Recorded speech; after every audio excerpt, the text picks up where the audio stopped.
Sortez, sortez, sortez, sortez. Oh là là. À peine on a commencé qu'ils ont déjà... Alors, peut-être je vais couper et reprendre là. Voilà. Donc, bonjour. Bonjour, bonjour, bonjour aux enfants de ma terre. Il y a déjà tentative de couper. Seigneur. On va pas s'en sortir, hein. À peine ils ont déjà signalé le direct. Ok, ben c'est pas grave. Est-ce que vous me suivez mieux? Journée de vendredi. Aujourd'hui, on ne mange pas. Juste un peu de lait.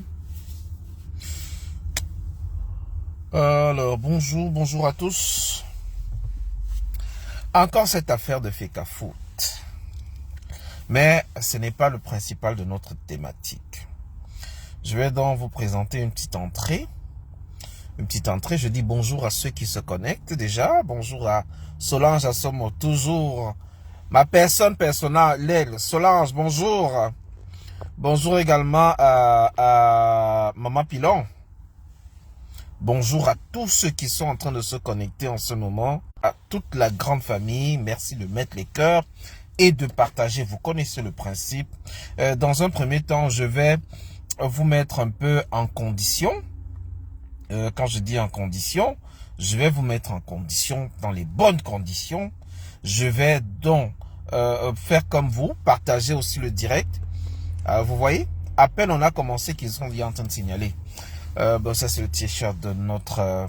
Je dis bonjour à tous ceux qui sont en train de se connecter.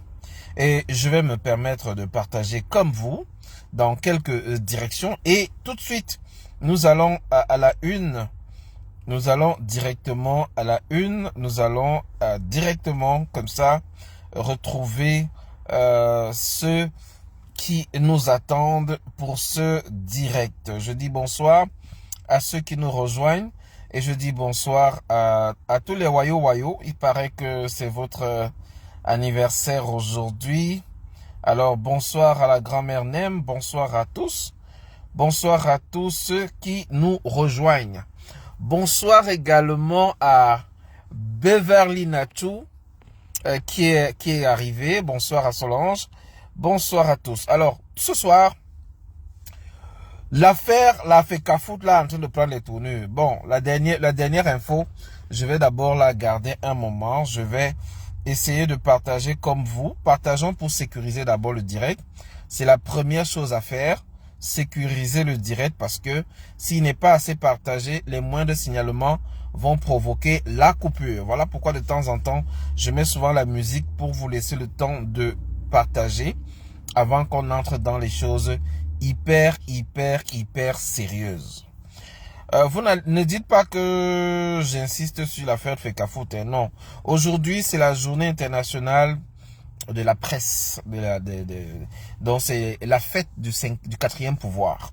Donc bonne fête à tous les journalistes du monde, bonne fête à tous les communicateurs, et nous allons donc profiter pour rendre un hommage très appuyé à un grand frère décédé. On peut ne pas l'apprécier, on ne peut ne pas l'aimer, mais on a le droit quand même de revendiquer la justice pour lui. Il s'appelait Martinez Zogo. Et il a été lâchement assassiné dans les circonstances que nous connaissons. Et il est donc important pour nous de nous consacrer une minute de silence, ce direct, pour rendre hommage à l'âme de Martinez et que son âme repose en paix et que sa famille puisse retrouver la justice qu'elle mérite. Et en dit cela, j'observe quelques minutes de silence.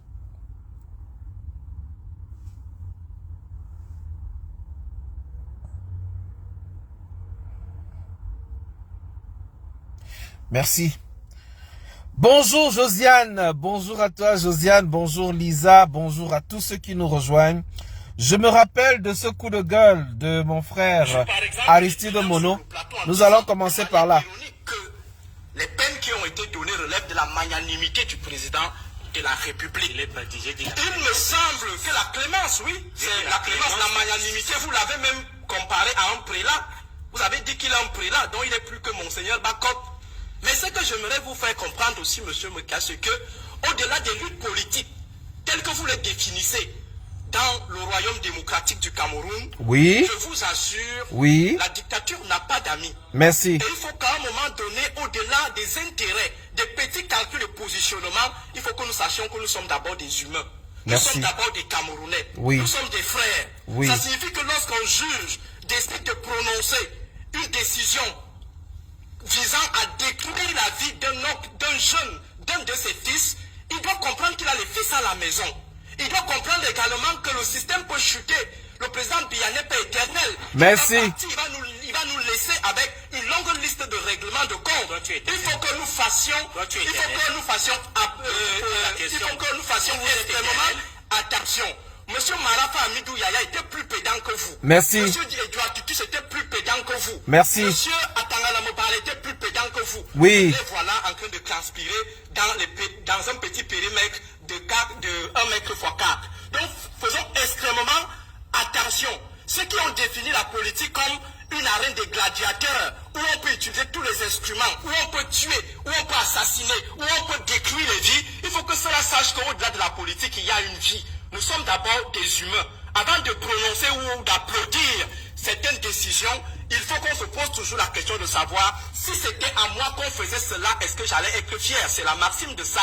Merci. Avant de faire quelque chose à quelqu'un, dis-toi toujours que si c'était à moi, si c'était à mon enfant, si c'était à mon neveu, la politique ne doit pas être transformée comme une arène de gladiateurs où on peut décider de la vie ou de la mort de tout un chacun parce qu'on est dans une position de domination. Merci. Il faut qu'on le sache et qu'aujourd'hui, le président va partir. Le régime va partir.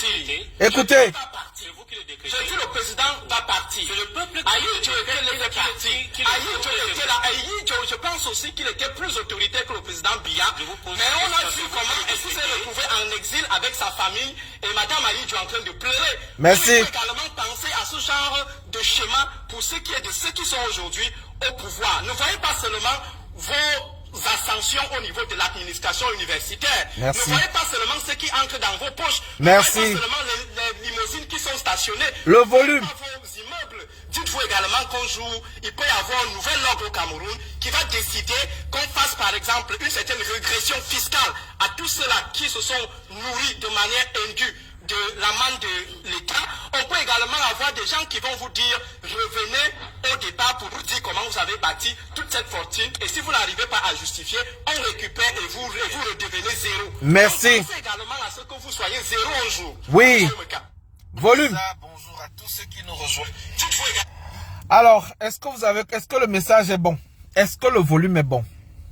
Voilà, vous allez comprendre pourquoi je reviens là-dessus. Parce que le régime est en train de tomber. Bonsoir Cathy. Bonsoir à tous. Ce régime est en train de tomber et il ne veut pas tomber seul. Il ne veut pas tomber seul. Ce régime est en train de tomber et il sent sa fin prochaine. Il sent que les heures les plus sombres de la nuit sont là. Ce régime sait qu'il est fini. Et donc, ce régime moribond est fini. Totalement fini.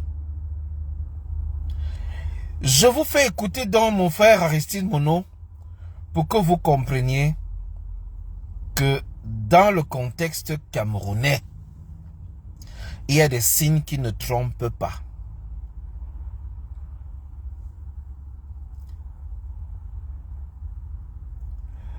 Il y a des signes qui ne trompent pas. Et Aristide Mono, souvenez-vous, il avait mis à terre celui qu'on appelle le responsable de la transition. Je vais vous expliquer pourquoi je vous fais écouter ça. Vous allez comprendre. On va revenir.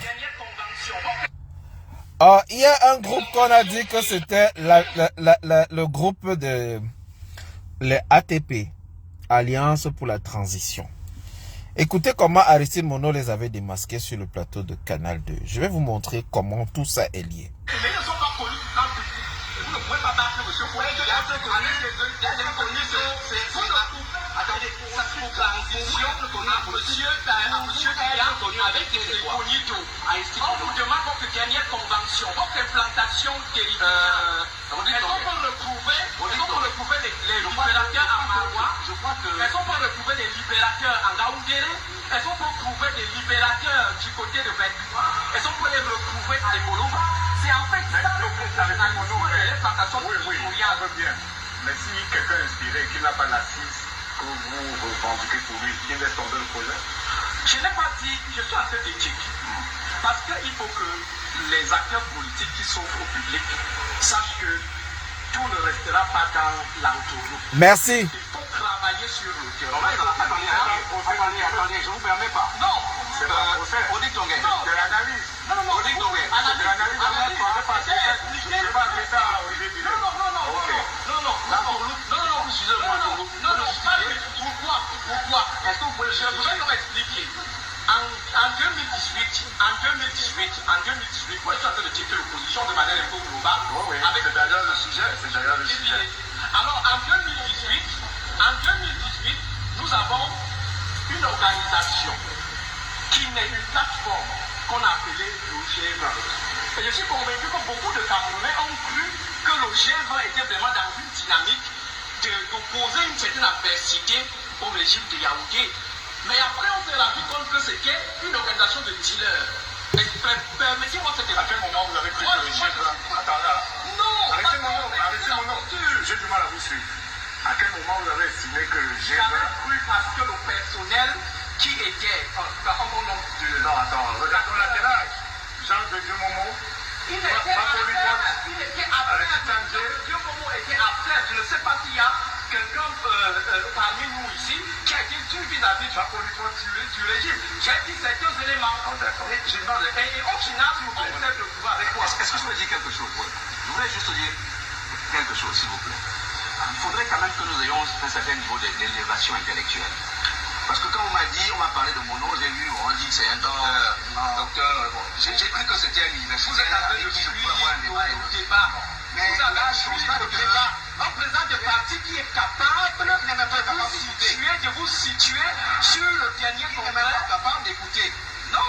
Ayez au moins la courtoisie d'écouter Je n'ai pas dit parce que je ne vous évalue pas, j'ai évalué notre politique. Vous avez parlé tout à l'heure, je vais vous dire une chose. Vous avez parlé tout à l'heure, vous avez catalogué, vous avez injurié les acteurs politiques de l'opposition. De toutes les manières. Et c'est vrai.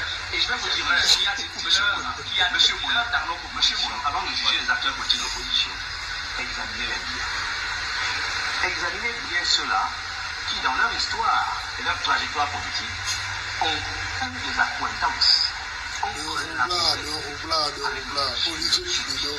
roublard. Je vais dire à M. Moulin, en le regardant dans les yeux, que les officines politiques auxquelles il appartient Ah. sont engourdées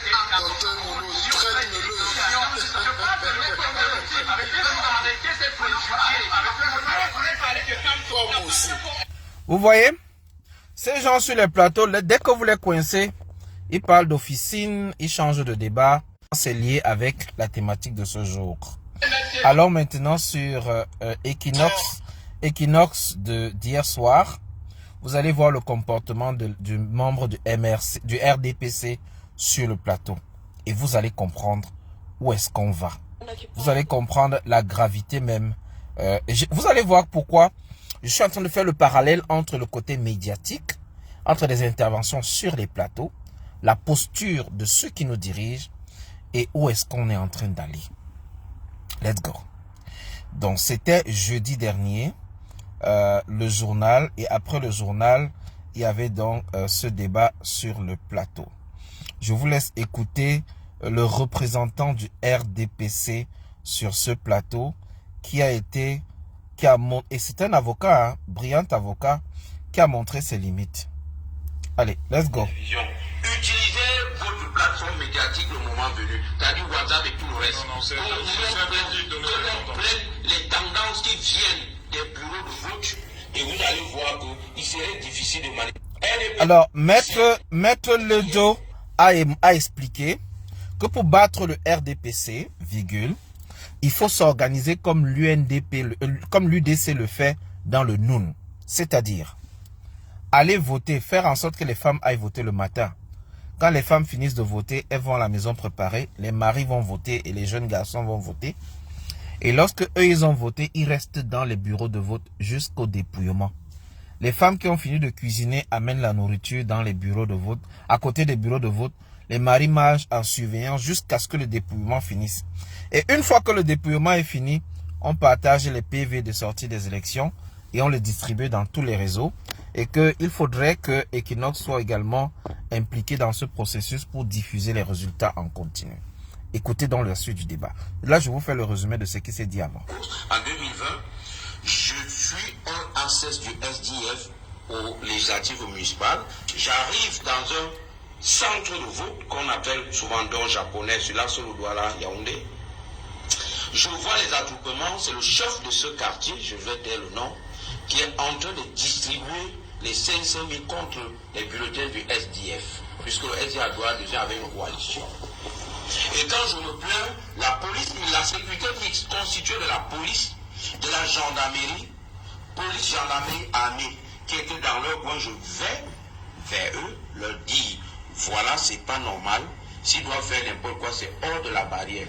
Les gars me répondent, vraiment, monsieur, nous intervenons en cas de bagarre. Si vous bagarrez, nous on intervient. Nous, on ne veut pas qu'il y ait la violence dans le centre. Voilà ce qu'on me répond. On les laisse distribuer de l'argent.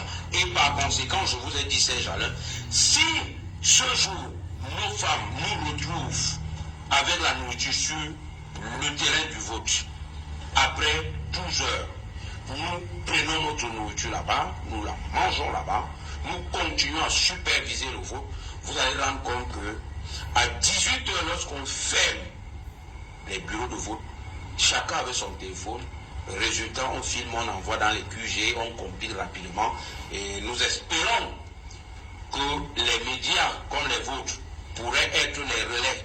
Parce que ce qui fait aussi la puissance de la sur le président Diomaye Faye, c'est que les journaux relayaient les résultats sortis des bureaux de vote. Or, ici chez nous, j'ai bien peur, parce qu'on va vous dire, vous êtes déjà en train de faire des... Tout ça, c'est tendance. Ce sont des lois taillées sur mesure. La mesure, c'est celle du RDC. Alors, si on permet, il faut un moment qu'on dise qu'on ne doit plus le faire. Equinox, c'est une chaîne suivie. Laissez même votre télévision.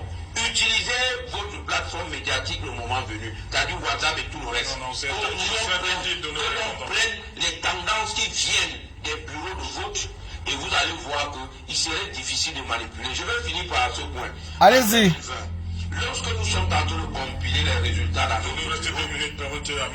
notre QG, c'est le sous-préfet de Douala deuxième qui fait le communiqué. RDPC a gagné à 56% un sous-préfet. Représentant de l'État. Vous avez donné le temps de parole aux autres pour faire du hors-sujet. J'ai dit du hors-sujet. C'est que M. Lodjo, mon confrère... Écoutez. Je suis désolé. Écoutez, la thématique c'est quoi? Non. Opération préparatoire. Excusez-moi. C'est moi qui arrête la thématique. Mais c'est ce que vous avez dit. Non. Ici, avec une thématique. Écoutez. Et qu'il en soit, c'est depuis 2018. Le 16 juillet 2018. Tout à fait. C'est en 2 temps. Première partie, on a un thème bien arrêté. Deuxième partie, c'est le début du journal. Il n'a pas compris que j'étais dans le journal. Une minute, permettez-moi. Je prends un sujet traité dans le journal, je soumets à votre appréciation pour un débat. Et on a vu, j'ai choisi le sujet sur le démarrage des inscriptions à Paris. C'est de ça que nous parlons. C'est de ça que nous parlons et on dit... En deuxième partie. C'est ça qu'on parle et on dit qu'à la sortie du bureau de vote, donner à manger le matin, le soir, on attend. C'est le début des inscriptions aussi. Non, les inscriptions, non. Mais monsieur tout, non. c'est vous avec la parole. Oui,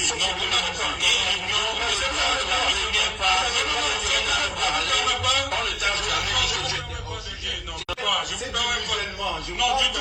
Vous êtes en train de parler. Non, vous avez le programme. Non, je vous muselez pas. Excusez-moi. Voilà un représentant du RDPC sur un plateau. On est en train de parler des élections.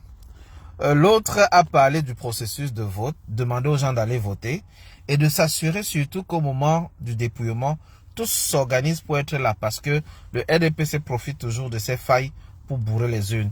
Donc demandez à vos femmes de venir avec la nourriture, on mange sur place, on surveille le vote. On parle du vote, on parle du débrief du journal. Et le représentant du RDPC demande à ces gens-là autour d'arrêter l'émission. Ou alors il dit d'abord, il commence par dire, vous avez donné la parole aux gens pour faire du hors-sujet.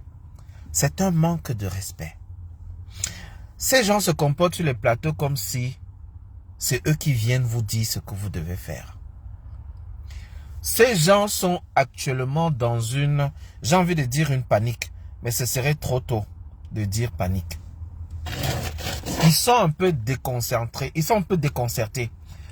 Ils sont en train de revoir leur stratégie. Nous n'allons pas les aider. Nous devons les mettre en difficulté. Mais moi je dis encore, l'élément clé dans cette affaire, comme ça, l'élément clé dans cette affaire, ça sera le peuple. Ça sera au peuple de jouer sa partition.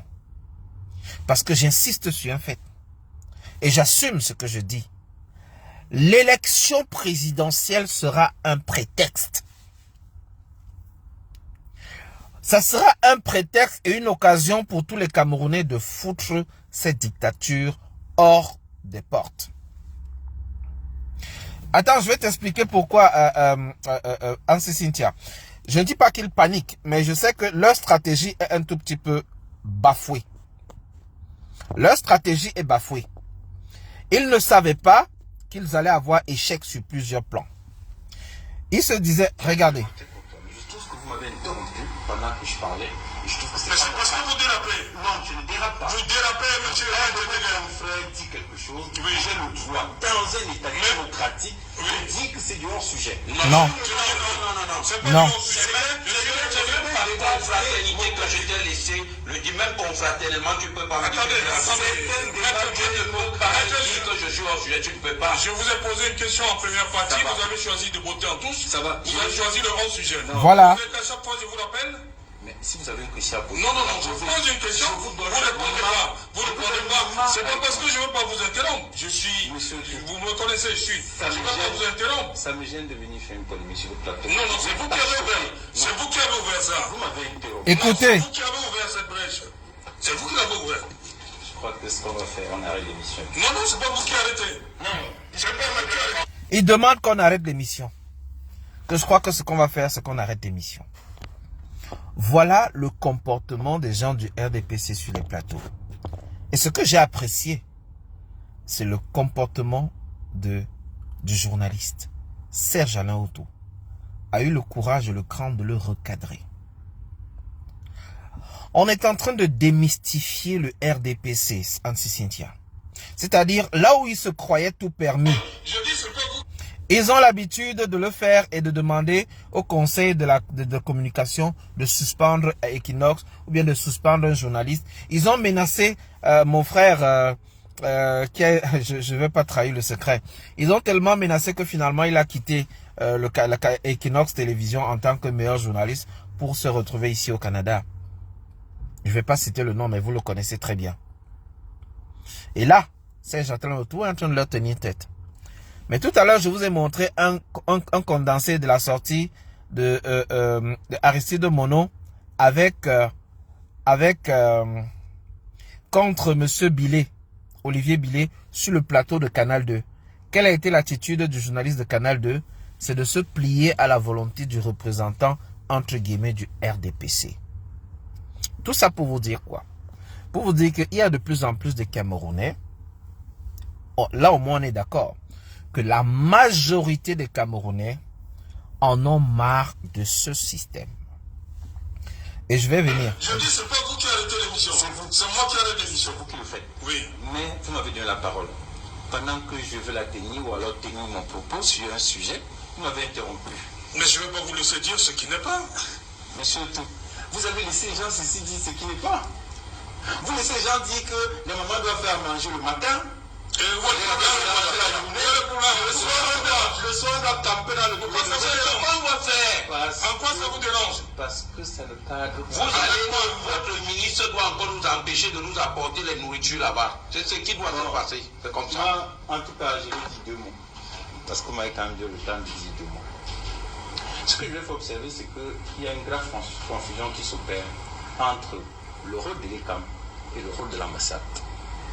Ce n'est pas l'ambassade qui organise les opérations préélectorales. Mensonge, écoutez bien. Et en cette matière, c'est l'ECAM qui arrête les règles du jeu en concertation avec les partis politiques concernés. Moi, j'attends depuis qu'un parti politique me dise qu'il a adressé une correspondance à l'ECAM 15 jours avant le 1er janvier pour demander que voici mon représentant un bureau de vote à Paris, à New York ou n'importe où, et qui disent qu'il n'a pas eu de réponse. Parce que c'est ce que la loi dit. Il n'y a pas eu de réponse. Les intéressés doivent adresser 15 jours avant à l'ECAM.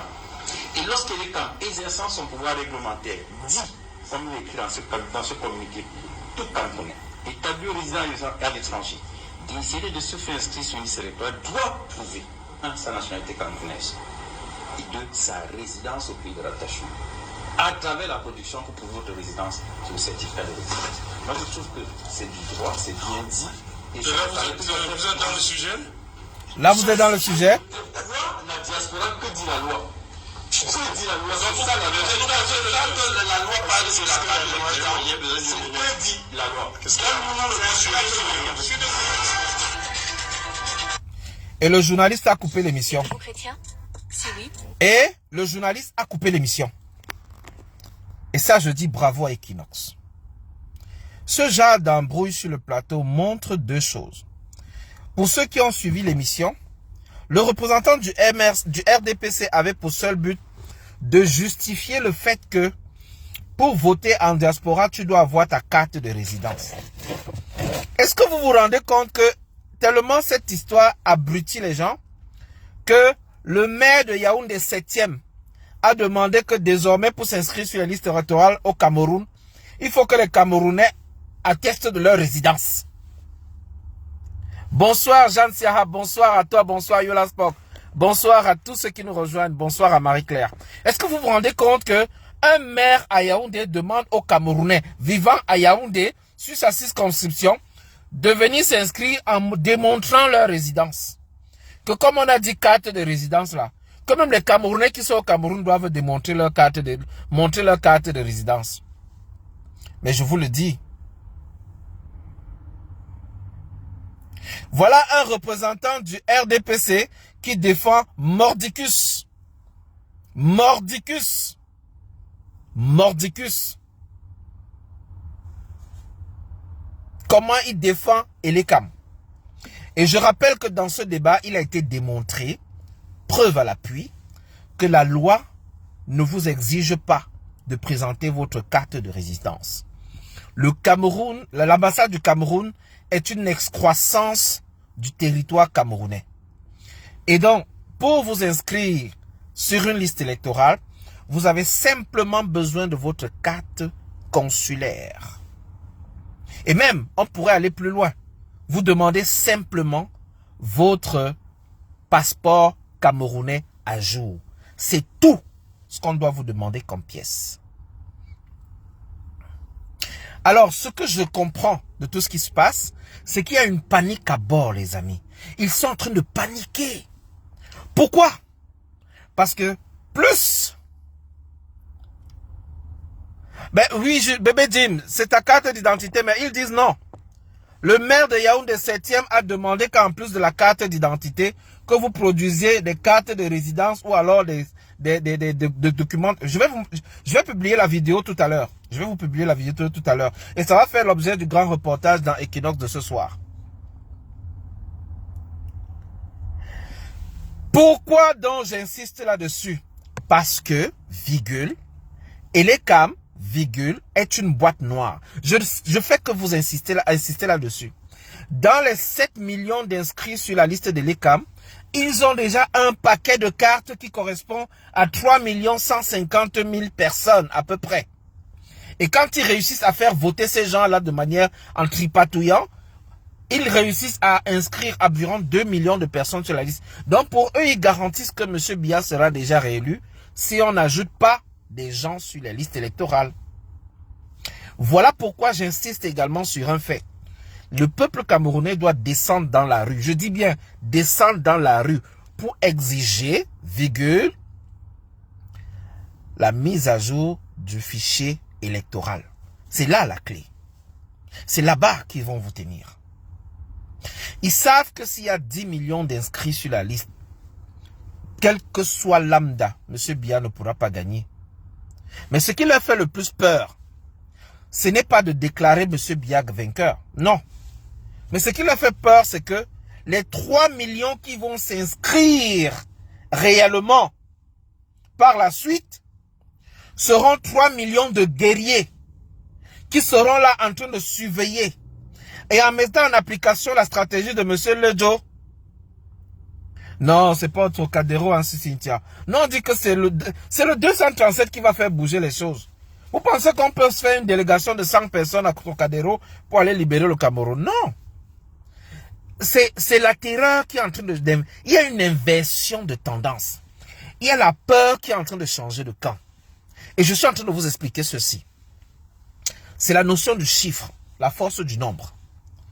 Plus les Camerounais s'inscrivent, plus ça crée un engouement, plus ça crée une implication, et plus les regards sont braqués sur le système. Et celui qui s'inscrit donne caution. C'est un peu comme si vous signez un document. Vous allez prendre un engagement. À un moment donné, vous vous dites, ah, j'ai pris un engagement.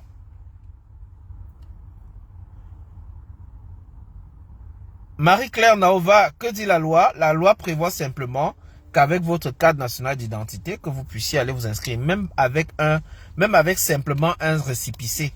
C'est suffisant pour vous inscrire. Parce que le récépissé atteste que vous avez déposé les documents requis pour la carte, que vous avez rempli toutes les conditions, vous êtes Camerounais, on attend que votre carte. Alors les informations sur le récépissé suffisent pour vous inscrire sur une liste électorale. Nom, prénom, date et lieu de naissance, blablabla, et la certification que vous êtes Camerounais, c'est tout. Lorsqu'on met votre nom sur une liste électorale, par la suite, on pourra vous identifier, on dira, vous êtes dans tel local, votre vote se fera là-bas. Et le jour du vote, on vous donne le nombre de papiers correspondant au candidat. Vous choisissez ce qui vous correspond et vous mettez dans l'urne. C'est tout. En principe, le vote, le problème est que nous n'avons pas la culture du vote au Cameroun. Parce que les gens ont perdu l'engouement d'antan. L'engouement qui poussait les Camerounais à aller voter, à vouloir le changement. On se rappelle des années 92, les années de Braise. Les Camerounais ont perdu cet engouement. Et au fil du temps, ils ont attendu qu'il y ait peut-être un soulèvement ou bien un coup d'État ou bien un messie qui va venir changer les choses par boule de cristal. Maintenant que ça ne peut pas se faire tout de suite ou alors ça se fait peut-être en cachette et qu'on ne sait pas, ce que les politiciens camerounais ont choisi de faire, c'est par les urnes de manière électorale et autres. D'autres sont du côté de ce que j'appelle les réticents ou bien alors les indécis. Les indécis sont pour la plupart pour le changement, mais ils se posent la question, qu'est-ce que ça va changer? Qu'est-ce que ma voix va changer? Si je vote ou si je ne vote pas, est-ce que ça change quelque chose? Ce sont les indécis. Et nous devons leur faire comprendre une chose. Le fait d'avoir la volonté d'aller s'inscrire sur une liste électorale est une étape. S'inscrire n'empêche pas que demain tu ailles plutôt marcher pour réclamer le départ de M. Biya ou alors qu'il y ait toute autre chose qui passe. Mais s'inscrire voudrait dire que tu t'engages à ce que, au moment venu, s'il y a un candidat qui te correspond, tu vas voter pour lui. Mais ce que les gens d'à côté ont peur, ce pourquoi ils ont peur, c'est simplement le fait que plus il y a du monde qui s'inscrit, plus leurs 2 millions et quelques, presque 3 millions de cartes qu'ils ont dans les sous-préfectures, qu'ils font voter les enfants en leur donnant 5 000, comme vous avez entendu dans les témoignages de M. Lejo. Ils payent les gens, ils vont voter, ils utilisent des fausses cartes, ils vont voter. Ensuite, on récupère ces cartes, on valide les listes et à la fin, les PV. Et ensuite, on dit tel a gagné, tel a gagné. après avoir distribué de l'argent, la sardine et du pain, tout ce système va tomber comme un château de cartes parce qu'il y aura beaucoup de Camerounais pour surveiller. Et lorsqu'il y aura beaucoup de Camerounais pour surveiller, il y a un processus qui se prépare. Je ne peux pas dire ça ici en public, mais je vais vous expliquer plus tard. Vous allez comprendre pourquoi. Vous allez comprendre pourquoi j'insiste là-dessus. Il y a quelque chose qui se prépare. Mais je ne vais pas rentrer dans les détails. Partagez le direct. Mettez les cœurs, ils sont en train de signaler. Donc, ce que je veux dire, et j'insiste là-dessus, les gens qui vont arriver dans les bureaux de vote, filmer les résultats aux sorties des urnes. Ça, c'est légal. Filmer les PV aux sorties des urnes et partager dans les centres principaux. On pourra comptabiliser et le même soir connaître le résultat du vote. Ça s'est passé comme ça au Sénégal. Maintenant, je comprends une chose. Une chose sera de gagner dans les urnes, virgule. Une autre sera de faire respecter les résultats du peuple. Je recommence. Une chose sera de faire cette mobilisation-là, de se mobiliser, de sécuriser, d'avoir le PV, de publier et de dire on a gagné à tel endroit, on a gagné à tel endroit, bon, on a perdu à tel autre endroit, mais on a aussi gagné à tel endroit. On comptabilise tout ça. À la fin, on dit notre candidat a gagné avec 61%, ou bien 57%, ou bien 73 ou 80%. On ne sait pas encore. On ne va pas faire comme eux. Ah, ils sont en train de signaler le direct. Ils sont encore en train de signaler le direct. Mais une chose sera de gagner sur le terrain.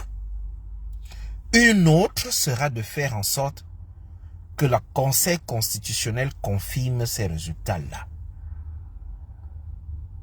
Et c'est là que je vous appelle, peuple camerounais. C'est votre histoire. C'est notre histoire. Si vous voulez vraiment que le changement se fasse par les urnes, préparez le zoazois. Préparez une bonne équipe qui va aller s'installer les bidons. Comme Kouagne avait fait. Comme, vous l'appelez comment? Cabral Libi. Vous prenez les bidons de zoazois. Vous allez vous installer devant le Conseil constitutionnel. Vous prenez les allumettes, vous posez. Et vous dites, on attend. On attend. C'est après avoir voté que la bagarre va commencer. Vous faisiez la bagarre, vous aurez la bagarre. C'est à ce moment que la bagarre va commencer. Mais pour avoir les outils et faire cette bagarre qui sera digne d'un film zombie, cette bagarre qui sera digne de l'histoire de l'épopée du Cameroun, c'est là, pour faire cette bagarre, il faudrait qu'on ait les documents en main, qu'on a publiés dans tous les réseaux. Parce qu'en 2018, il y a eu les PV non signés, tout le monde a vu, mais on n'a pas rendu ça public dans les réseaux. J'ai envie de dire, on s'est fait avoir. Et pour ne pas se faire avoir deux fois, il faudra l'implication du peuple. Vous voulez que j'explique ça comment? Il faudra donc que chaque membre du peuple ait déjà une copie de son PV dans la localité où il a voté. Chaque membre... Bonsoir Kouzo, mon cousin. Et donc, ce qu'ils sont en train de faire, voilà Emmanuel Issola, comment tu anticipes sur ce que je suis en train de dire? Ce qu'ils sont en train de faire, donc, c'est ça. Ils se sont rendus compte que de janvier à avril, on a inscrit 240 000 personnes. C'est mieux que toute l'année passée. C'est mieux que toute l'année passée. Ils n'ont pas encore ouvert les inscriptions en diaspora. Alors, ce qui se passe, ils se rendent compte que si on inscrit en 3 mois 200 000 personnes, ça veut dire que d'ici la fin d'année, on risque d'être à 1 500 000. C'est beaucoup. Ça risque de fausser leur calcul. Alors, qu'est-ce qu'ils sont en train de faire? Première chose, ils disent à Elekam de ne plus travailler le samedi. Ils disent à Elekam de travailler seulement entre 7h30 et 15h30. Et là, ça empêche donc les fonctionnaires d'aller s'inscrire. Ensuite,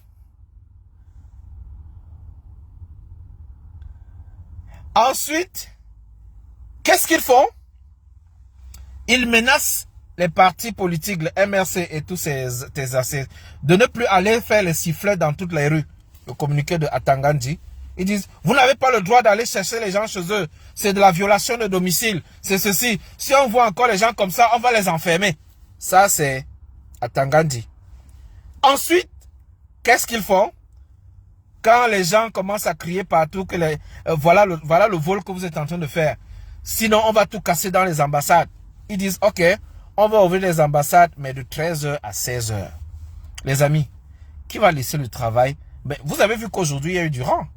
Non seulement les ambassades ne veulent pas ouvrir les week-ends, mais de 13h à 16h, ils ont tout fermé. Prenez l'exemple du Canada. Ottawa est à 5h de chez moi. C'est à 18h de Vancouver. Non, même pas. C'est à 13h de vol de Vancouver. C'est à 5h de Toronto. C'est à 3h de Montréal.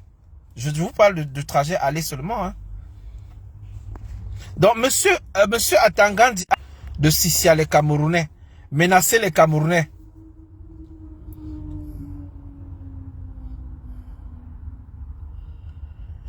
Merci Angola.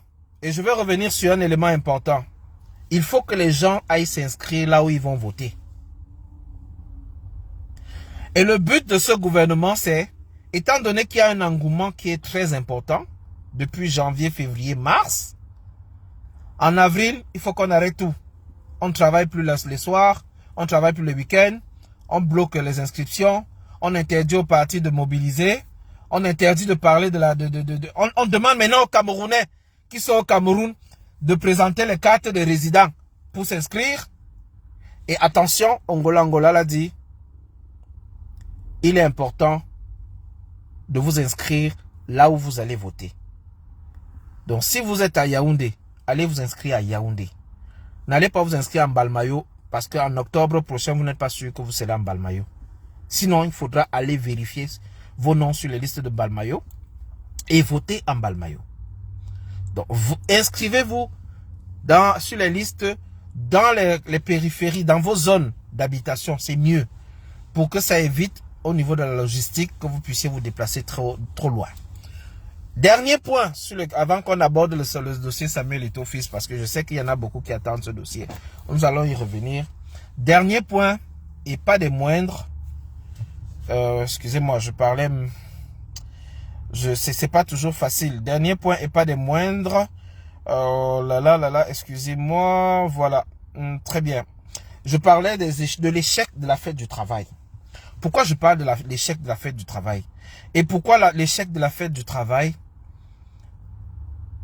Il y a ton bureau de vote sur ta carte d'électeur. Oui, mais pour que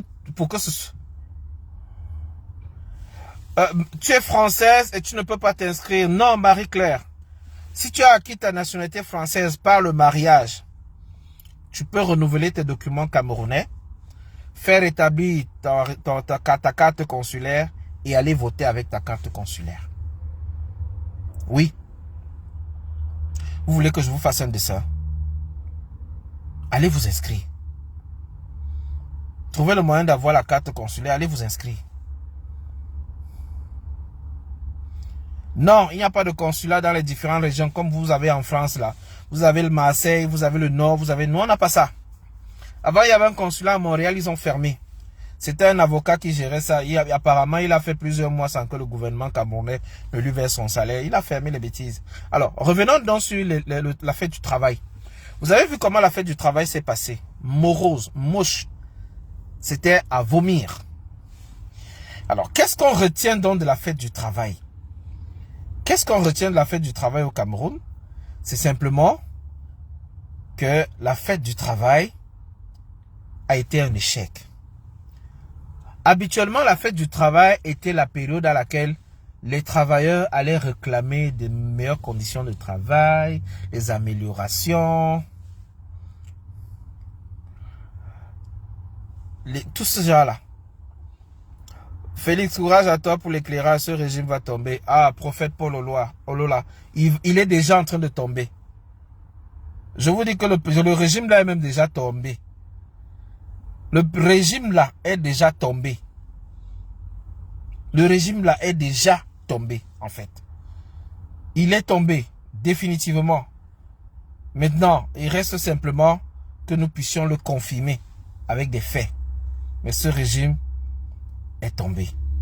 Il est totalement tombé. J'aimerais vous replonger dans l'histoire de Martinez Zogo avant que... Bonsoir à Josiane. Bonsoir à toi, ma chérie. Alors, je vais vous replonger dans l'histoire de Martinez Zogo parce que c'est la journée internationale de la presse.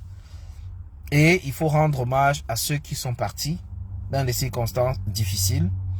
Écoutons un peu Martinez Zogo. Ou alors, j'ai envie de vous partager l'enquête de Raoul Christophe Mbia sur l'affaire Martinez. Revivons ça. Nous étions tous choqués, tous indignés, tous dégoûtés. Certains ont choisi le silence pour exprimer leur indignation. D'autres ont fait le choix de parler, parfois pour ne rien dire de bon. Mais nous voulons tous la même chose, la justice, pour Martinez Zogo. Mais la question est de savoir pourquoi on ne laisse pas cette justice que nous réclamons tant faire son travail. On a dit que la télévision africaine s'est tue, alors qu'elle a simplement fait le choix, dans un pays de liberté, de ne parler qu'avec des faits concrets et fortement établis.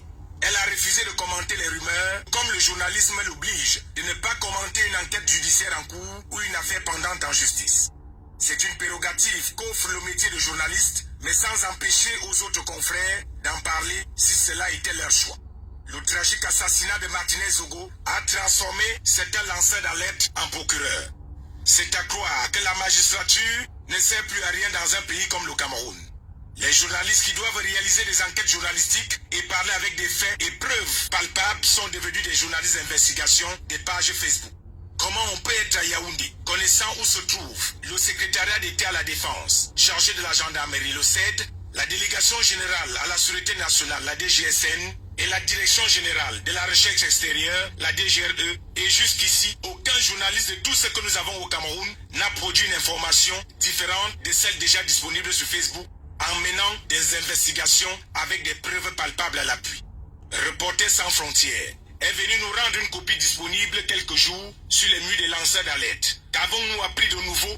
Nous lisons tous les jours des opinions sur Internet et qui se transforment dans des vainqueurs. Ça, c'était la sortie de Raoul Christophe Mbia pour défendre son boss. C'est pas ça que je voulais vous faire passer. Je m'en excuse. Je vais vous faire passer les derniers propos de Martinez. Ce monsieur qu'on appelle Jean-Pierre Amougou Belinga, il n'est ni président de la République. Il n'est ni président du Sénat, ni président de l'Assemblée nationale, ni président du Conseil économique et social, ni premier ministre chef du gouvernement, ni ministre d'État. Il n'est que prestataire de services qui bénéficie entre autres des subventions de l'État pour faire certaines choses. L'argent du contribuable camerounais. Il parle n'importe comment à tout un secrétaire général de la police nationale, c'est-à-dire que la deuxième personnalité de la police. Après Mbargangele, c'est le secrétaire général de la police. Il lui parle n'importe comment. Quelqu'un qui a été nommé par le président de la République, son Excellence Paul Biya. Et on ose dire aux gens qu'on soutient le président de la République. C'est un soutien de façade. Plus grave, tout un ambassadeur qui est le représentant du président de la République dans un pays, nommé par le président de la République, qui est un diplomate, vous lui parlez n'importe comment. Imaginez-vous, toujours prestataire de services. Vous voyez que je refuse de dire qu'il est opérateur économique. Il ne perd rien dans l'économie. Rien. Vous comprenez? Il est prestataire de services. Il gagne les marchés à la présidence et partout. J'ai arrivé sur Ivoire. Bonsoir. C'est pas possible ça. Non. Les documents, si. On va voir ça dans ce pays. Alors, le bon monsieur ose parler n'importe comment à un ambassadeur. Chers frères et sœurs, sommes-nous encore dans un pays normal où un prestataire de service méprisant un ambassadeur, Monsieur le Président de la République? Monsieur le Président de la République, non. Même Franck Bia, votre fils, n'a jamais, au grand jamais, manqué de respect à l'un de vos collaborateurs, même le plus petit, Franck Bia, qui est votre fils. Voilà. Je vais m'arrêter là. On va faire la suite le week-end. C'est pour vous dire que lorsque vous écoutez Martinez Zogo, ça c'est Martinez, il a fait une brillante enquête sur les lignes 94, les lignes 65, et il a même découvert la ligne 58, je pense, à travers lesquelles des centaines de milliards du contribuable camerounais sont mis à la disposition des petits copains, des amis, des petites amies, des concubines du quartier, des influenceuses pour leurs associations et tout, sans que le pauvre Camerounais vivant à l'arrière-pays ne puisse bénéficier ne serait-ce que des services de l'éducation, de la santé, même pas les routes. Voilà ce qui a coûté la vie à Martinez Zogo. Ça, c'était sa dernière sortie. Elle dure 10 minutes. Et il évoque ici, le général a évoqué à la présidence, Ivo de Santio. Il a des documents. Et ces documents ont subitement disparu. Il a mené une enquête. Il a envoyé les documents à la présidence, au SGPR, au Conseil national économique. Il a envoyé ampliation à plusieurs structures du Cameroun. Et vous comprenez pourquoi l'enquête piétine. Et c'est pour ça qu'on se pose même la question, est-ce qu'il y a un président encore au Cameroun? La thèse selon laquelle M. Biya n'a plus n'agit plus, M. Biya n'a plus toute son autonomie, commence à prendre de l'ampleur. Parce que face à un assassinat comme celui-là, comment comprendre qu'un individu avait la facilité de menacer un ambassadeur et ne pas être arrêté? Il a fallu qu'il y ait l'assassinat de Martinez Zogo pour qu'on puisse l'arrêter, pour qu'on trouve un prétexte pour l'arrêter. Vrai ou pas vrai, on aura la suite dans les enquêtes. Mais ça fait réfléchir, ça fait penser plus loin. Est-ce que l'affaire Martinez Zogo, qui est en train de traîner sur bientôt 2 ans, est-ce qu'on n'est pas en train de nous servir là de l'esbrouf? Est-ce qu'ils ne sont pas en fait en train de nous tourner en bourrique et lors des élections présidentielles, condamner Amougou Belinga et donner au peuple le sang dont il a besoin, la vengeance? Est-ce qu'au fond, cette affaire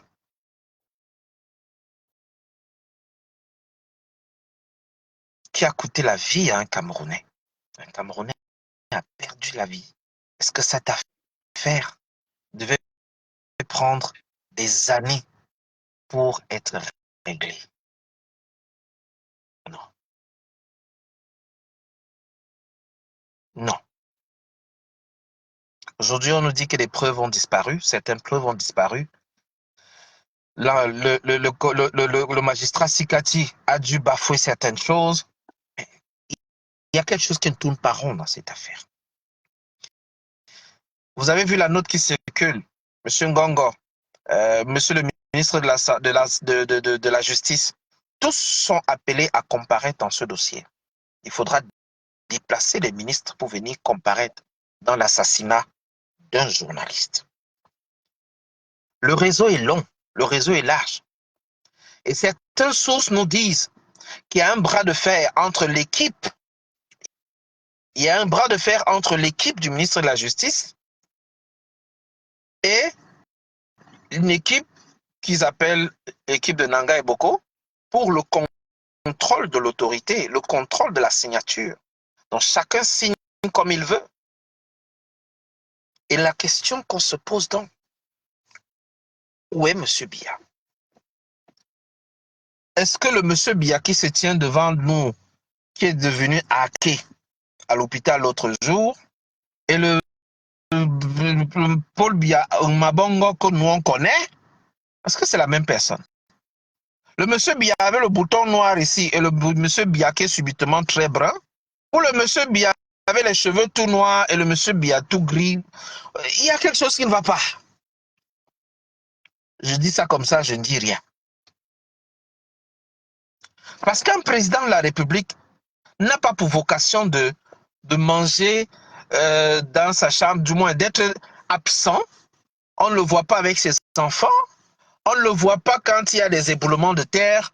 On ne le voit jamais. Même pendant la Covid, on ne l'a pas vu sortir. Tout le monde est sorti faire les mesures barrières, laver les mains, porter les masques. On ne l'a pas vu du tout. Sauf quand sa grande sœur est décédée et qu'on nous a servi 10 secondes de vidéo en contournant quelqu'un comme ça et dit voilà, le chef de l'État était aux obsèques de sa grande sœur. Mince, les amis.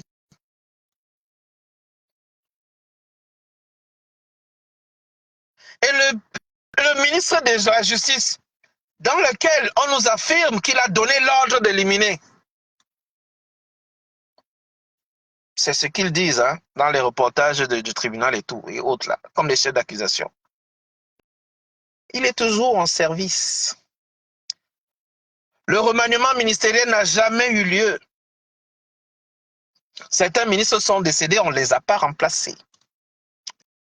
Je dis encore, ça fait réfléchir. Beaucoup attendent le 20 mai. Moi aussi, je vais attendre le 20 mai. Mais je me souviens qu'il y a 2 20 mai qui ont été annulés au Cameroun sous prétexte de Covid. Je me souviens aussi que le dernier 20 mai, c'est le drone qu'il filmait de très loin. Et tous mes amis qui étaient à la place du 20 mai, on avait donné une note d'interdiction de venir avec un portable au boulevard. Toutes les autorités qui étaient au boulevard étaient interdites d'avoir le téléphone sur eux. Qu'est-ce que ça cache? Je ne sais pas. Je vais retrouver un exemple d'invitation. J'ai une amie qui a envoyé, j'ai des amis qui nous ont envoyé des invitations. Regardez l'invitation qu'on nous a envoyée. Hello, Katie, how are you? Je pensais qu'il y avait quelques demandes là. Bon, écoute, William, vas-y, je t'écoute. Hein. Excuse-moi. J'ai été un peu long, mais je voulais finir ce point-là. Conclure avec l'affaire Martinez. Montrer l'impact de l'affaire Martinez dans tout ce que nous avons écouté depuis le début du live. Les sorties de Aristide Monod qui nous dit de toutes les façons, M. Biya finira par partir. Il va partir. Qu'on le veuille ou non, l'être humain est appelé à partir un jour. Mon père, il est décédé. Il n'y a pas longtemps, j'étais avec lui. Mais après, il est parti. Mon grand-père était déjà parti. Ma grand-mère était déjà partie. Donc, ils sont appelés. Nous sommes tous appelés à partir. Moi aussi, un jour, je vais mourir. Donc, tant qu'à faire, mourons pour la bonne cause. Mais nous allons tous mourir. Donc, on se pose la question sur l'existence et la présence de M. Biya. C'est pourquoi les Camerounais se posent aussi des questions et se disent, est-ce qu'un pays doit être géré comme ça, sous haute instruction, tous les jours, matin, midi, soir, haute instruction? Bon, je te laisse, William. Bonsoir à toi. Bonsoir Félix et bonsoir à toutes ces personnes-là qui t'écoutent. Je crois qu'ils sont nombreux en ligne aujourd'hui et beaucoup peut-être écoutent du Cameroun. Je voudrais intervenir premièrement sur la question de l'élection et dire que contrairement à ce que certaines personnes peuvent penser, le régime aujourd'hui ne craint pas tant de l'engouement à aller voter parce que tout compte fait, ce n'est pas le résultat des urnes qui est publié.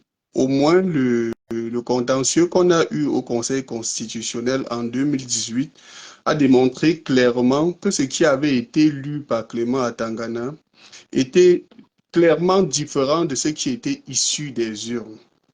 Donc, l'enjeu aujourd'hui au Cameroun, et c'est ce qui m'intéresse avec l'engouement qu'on peut avoir, qu'on peut observer aujourd'hui, notamment au sujet des inscriptions sur les listes électorales. L'enjeu aujourd'hui, c'est d'abord d'intéresser le peuple camerounais à la chose politique, de les pousser non seulement à aller voter, de les pousser à contrôler le vote et de les pousser également à défendre leur vote. Je pense que la défense du vote, c'est le point le plus saillant. Je le dis pourquoi? Parce qu'on aurait pu Ben, c'est ce qu'on a dit, avoir... hein. C'est ce que nous avons dit, William. Oui, justement, j'ajoute quelque chose à ce que vous avez dit, peut-être le redit avec mes propres mots. Donc, ce que je dis, c'est qu'on aurait pu avoir 3 millions de personnes qui partent effectivement voter, comme le fichier électoral semble faire croire chaque fois. Mais si on a 3 millions de personnes qui, le moment venu, se mobilisent à la poste centrale, je crois que le régime ne pourra pas faire ce qu'on observe chaque année. Donc, il est crucial de voter, mais il est encore plus crucial d'aller défendre son vote. Parce que c'est ce qui a manqué en 2018. Je me rappelle qu'en 2018, on est allé à une élection où, après l'élection, parce que le peuple camerounais doit être suffisamment vigilant.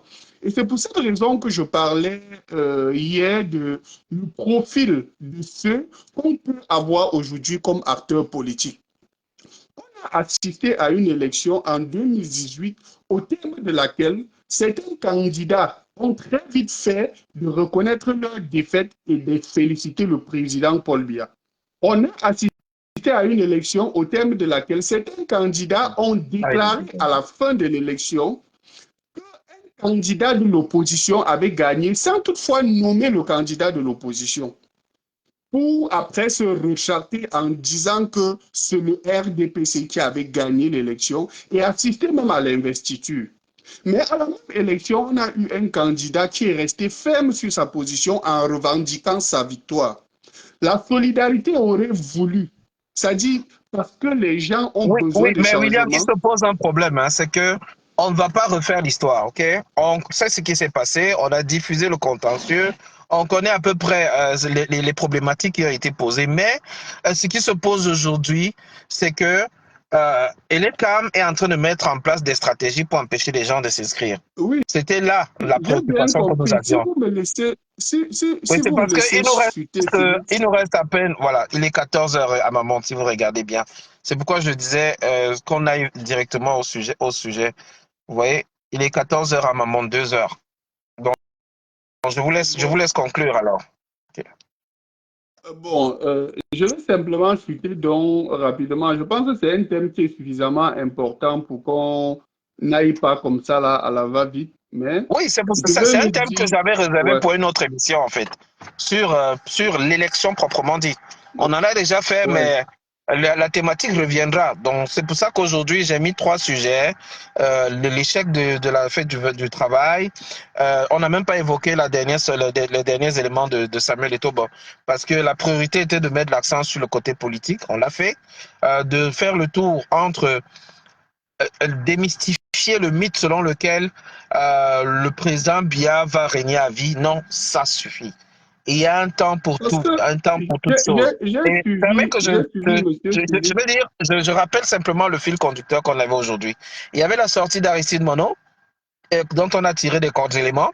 Il y a également la réaction de l'ATP sur le plateau de Canal 2, qui permet de comprendre l'attitude de ceux-là, qui font semblant